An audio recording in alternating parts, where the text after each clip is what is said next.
What's going on, everyone? Welcome back to a new MLB news video where today we have a couple of news stories to talk about in the MLB. With our first story, we have to talk about Tanner Roark. He has been cut from the Blue Jays rotation.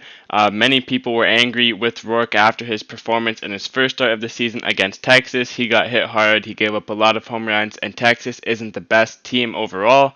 He was expected to pitch against the Angels, but that game was rained out. Probably would have been a good game to watch if you're an Angels fan, because it probably would have been a home run derby sort of game with Trout and Rendon and Walsh and Ohtani, but it got rained out, so that wasn't able to happen. Robbie Ray has been activated off of the injured list, so that's why Roark has been moved to the bullpen. I think he's only going to pitch when the team is up by 10 or down by 10. It doesn't seem like the Blue Jays are too confident in him. I think they're just keeping him there for the depth right now, or maybe just to see what they have left in that arm, because he does make $12 million for the remainder of the year. So I think the Blue Jays want to see what they can get for him or what they can get out of him before they DFA him. There is going to be a time, though, when Pearson and Hatch come back and someone is going to have to be cut from the team, and I would think that Roark is probably going to be one of the people who was cut from the team because he hasn't pitched well. Last year, he wasn't good at all. And his first start of this year, he wasn't good at all either. So the Blue Jays did not want him to pitch against New York, so he has been cut from the rotation. So maybe the Blue Jays are going to cut him, or maybe they'll just hang on to him because they don't want to eat that $12 million salary. So let me know what you think about Roark down in the comments, because there are lots of Blue Jays fans that dislike him.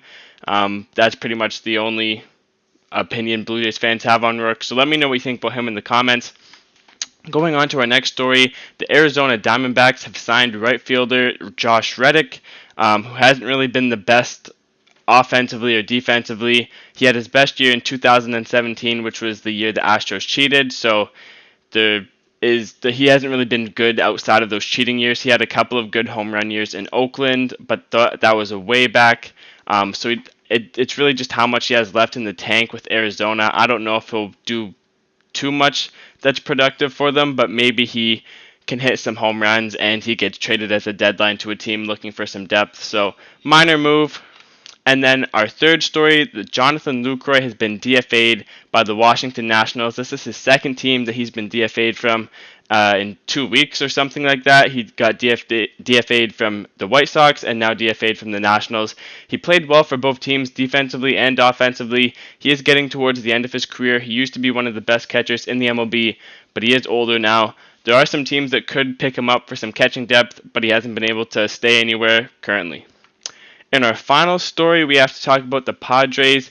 Adrian Morejon, or Morejon, my bad if I pronounced his name wrong, he left the game with some elbow discomfort, which is a scary sign to see for a young pitcher. You don't want him to get Tommy John surgery, but it looks like it is a minor injury and he may be done for a week or two. It could be more, but it still needs to be assessed fully. So hopefully Morejon can bounce back and not have to get Tommy John surgery, because he is a bright piece of the puzzle for the Padres moving forward. Just to recap, we have Morejon getting injured. Jonathan Lucroy was DFA'd by the Nationals.